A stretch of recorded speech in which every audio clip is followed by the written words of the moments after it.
Hello there! So now, we are shooting. We will shoot a total of 33 recipes or 34 recipes, I think, for my upcoming cookbook. So parang ano na din to, teaser. So yes, yung last cookbook ko po was launched 2018. So parang 5 taon na pala ako hindi nakapag-publish ng cookbook dahil of course, na-busy kami sa restaurant. 2018 to 2020, na-busy kami sa restaurant. And during the pandemic, we became really occupied sa vlogging, which is talaga namang blessing at nagkakilala tayo. Pero dahil kinukulit na po ako ng publisher ko, kailangan na nating gawin ito. So, basically, itong ginagawa ko ngayon ay magluluto ako ng iba't ibang recipes for the photo shoot the following day. And kailangan ko na siyang gawin some of the recipes such as this, pinapalambot ko. So, ayan.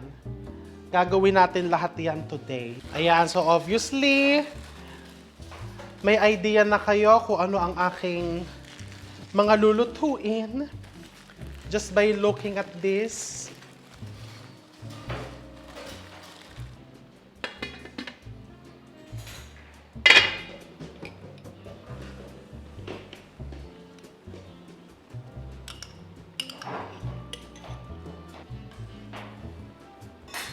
Ayan, so this is really fun. I published my first cookbook 15 years ago. Ay. So, this is one of the many things that I enjoy doing. Mahilig talaga ako mag-recipe test. Mahilig ako magsulat. Although, recently parang medyo nawala na ako sa wisyo sa pagsusulat dahil nga matagal ko nang hindi nagagawa. And itong mga photoshoots, yung mag-shoot ka ng iba't ibang klaseng recipes, I really enjoy doing that. And then, of course, syempre, ang pinaka-rewarding dyan ay yung makikita mo that everything together nasa isang cookbook na. Okay, so we're doing longganisa. Of course, tulad ng tinuro ko sa inyo, you need to start with moist hands.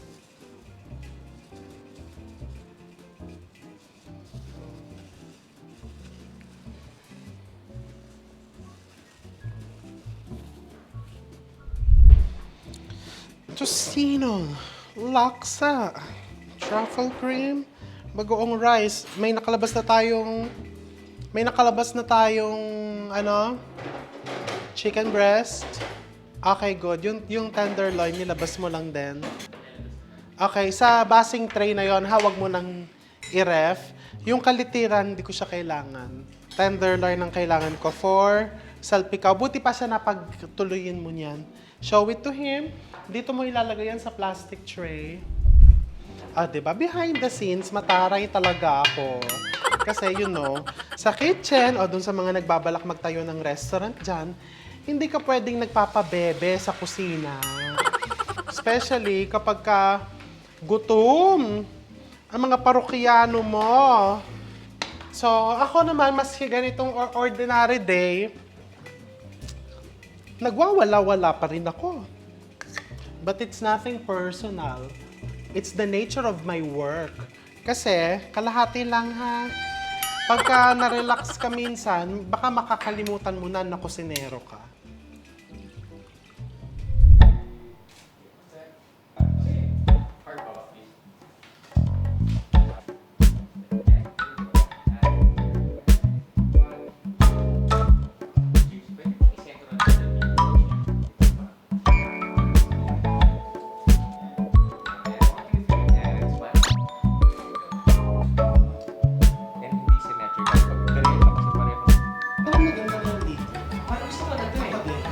Mas relaxed. Para hindi ka necessarily nakatingin dun sa ginagawa. Pwede nakaka-honest. Ganyan. Nag-straighten ka, naturally nag-lean ka to the left. But yun nga, medyo malapit masyado yung head dun sa hood.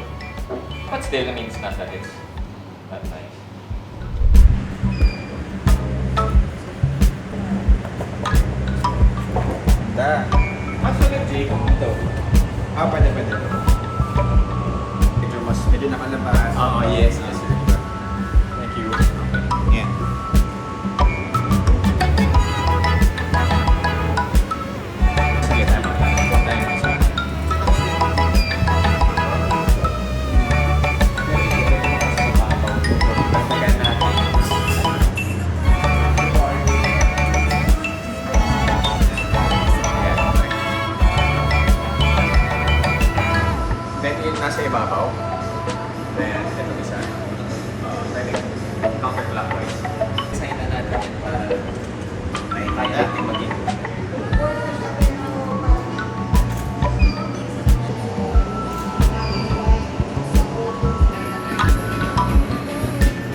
Diba? Parang nire-nervous ko rin ako, dami cameras.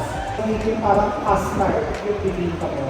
And then, we put eggs. Hindi ko alam kung maluluto siya, but we have some finished products here. But before we let you taste the finished products, magpupulog na ba tayo ng pangalan?